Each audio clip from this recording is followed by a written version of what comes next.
You ask Tiger to solve. This deals with linear equations with one unknown. The final result is b equals -4. Let's solve it step by step.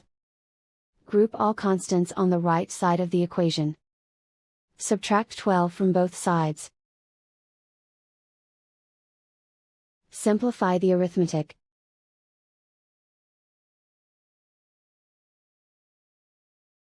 Isolate the b.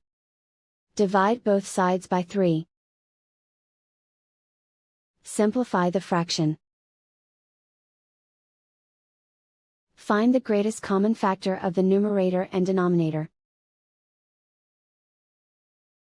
Factor out and cancel the greatest common factor.